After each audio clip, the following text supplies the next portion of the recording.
きしめた心のコスモ熱く燃やせ奇跡を起こせ傷ついたまんまじゃいないと誓い合った遥かな日が Say say yeah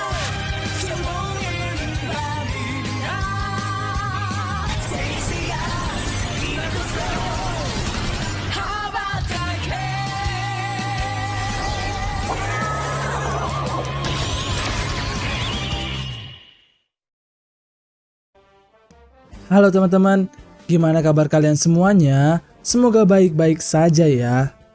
Melanjutkan pada part sebelumnya, di mana Ryuho dan Integra berhasil mengalahkan Paradox dan keluar dari dimensi ruang dan waktu.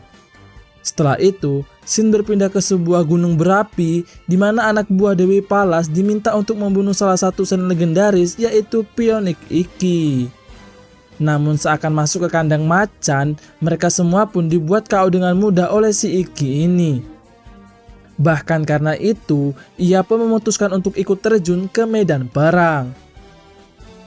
Kemudian, Shin berpindah ke Athena yang merasa sedih karena banyak para Shin yang gugur setelah membukakan jalan untuknya.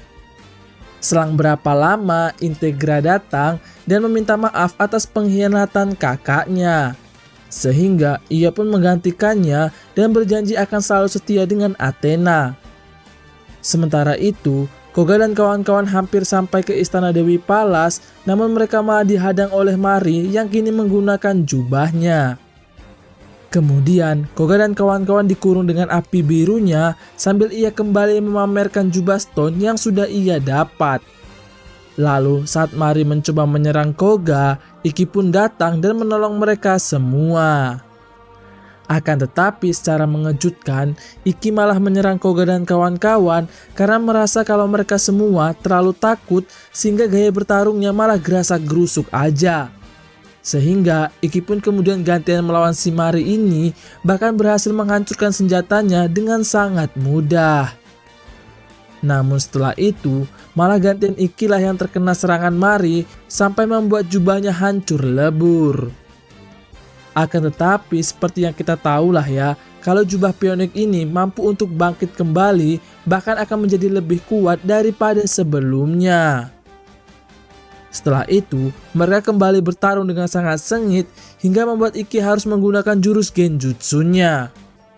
Namun karena Mira dengan mudah melepaskan diri dari genjutsu tersebut, Ikki pun kembali menyerang dengan jurus andalannya, yaitu Hoyoko Tenso.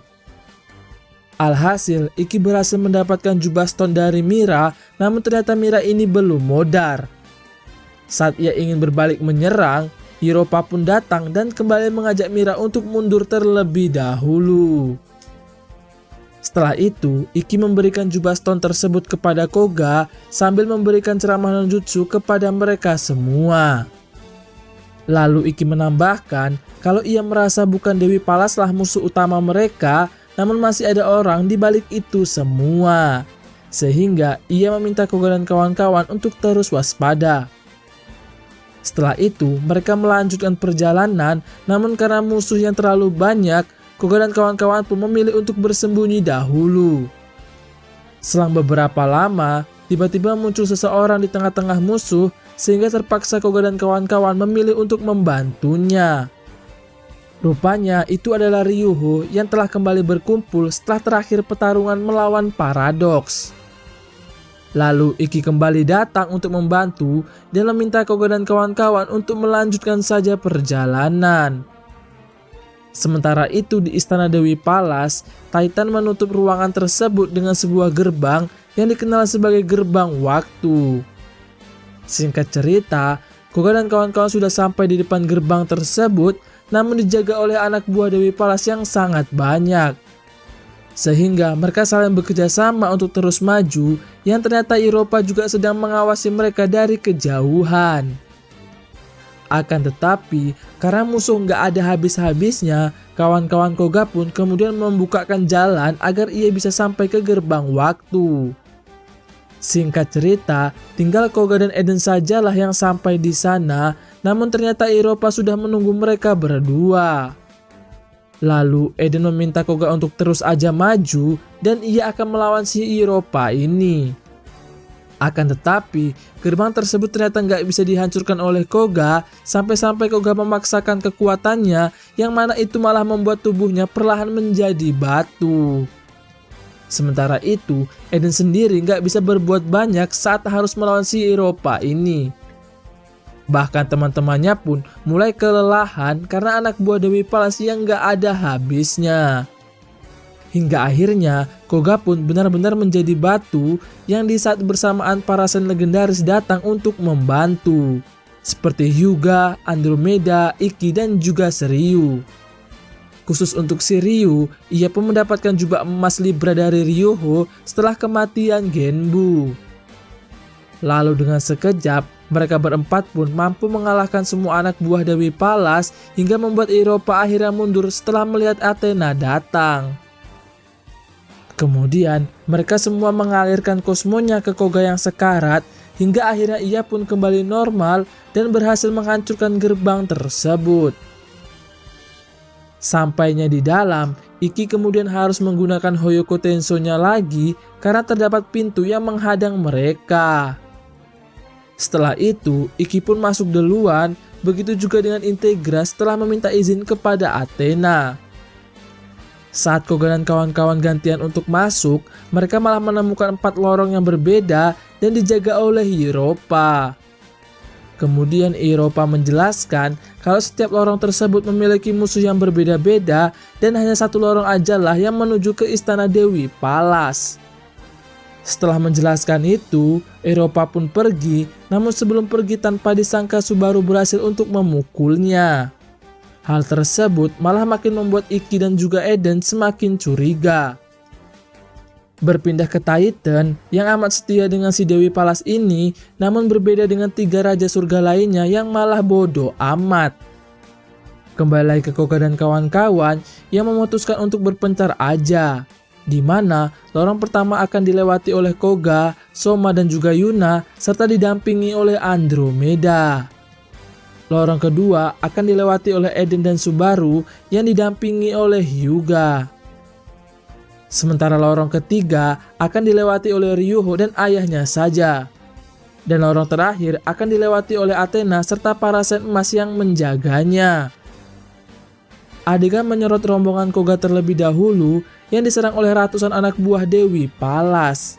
Sehingga Andromeda pun meminta Koga dan kawan-kawan untuk melanjutkan saja perjalanan.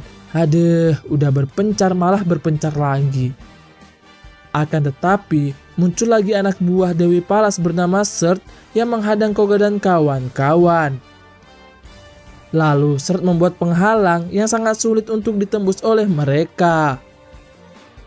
Bahkan, walaupun Koga dan kawan-kawan berhasil menghindari serangan Surt, rupanya batu kristal di sana mampu untuk memantulkan serangannya kembali.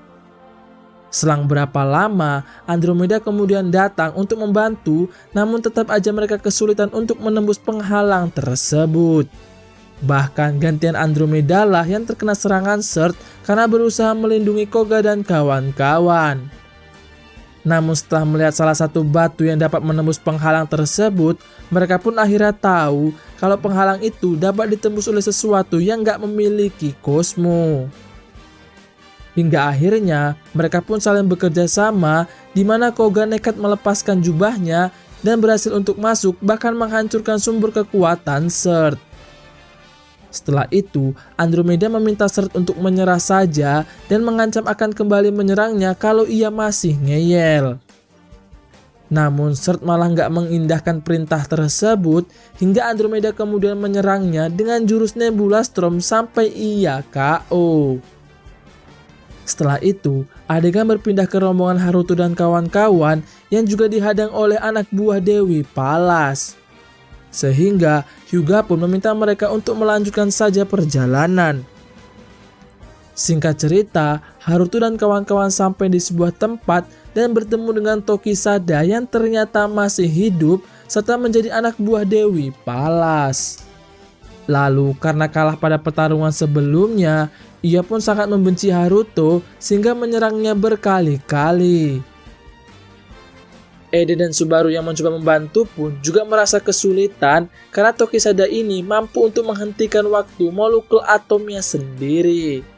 Sehingga itu membuat tubuhnya menjadi sangat keras. Lalu Tokisada menjelaskan kalau ia bertarung bukanlah untuk Dewi Palas, melainkan independen untuk dirinya sendiri. Ia pun juga menceritakan saat ia hampir aja modar setelah dikalahkan oleh Ryuho dan Haruto, tiba-tiba datang seseorang yang menyelamatkannya, namun sosok itu masih dirahasiakan. Dan dari sosok itu jugalah Tokisada ini mendapatkan jubah barunya tersebut. Lalu saat mereka akan di Fatality, tiba-tiba Subaru mengeluarkan kosmo yang sangat besar, bahkan mampu melukai Tokisada. Saat ia akan membalas, Hyuga pun kemudian datang dan gantian melawan si Tokisada ini. Walaupun sudah menggunakan jurus debu-debu intan dan juga Aurora Thunder Attack, Tokisada ini selalu mampu untuk mengatasinya karena kemampuan mengendalikan waktu miliknya. Hingga akhirnya, Hyuga menggunakan jurus pamungkasnya, yaitu Aurora Extinction, untuk menyegel si Tokisada ini ke dalam sebuah balok es yang memiliki kedinginan absolut. Hingga akhirnya, mereka pun berhasil mengalahkannya dan kemudian melanjutkan perjalanan. Adegan berpindah ke Dewi Palas yang juga menginginkan sebuah jubah perang untuknya. Lalu Hyperion mengatakan kalau keempat Raja Surga juga memilikinya, sehingga mereka pun kemudian memperlihatkan jubah yang mereka miliki kepada Dewi Palas.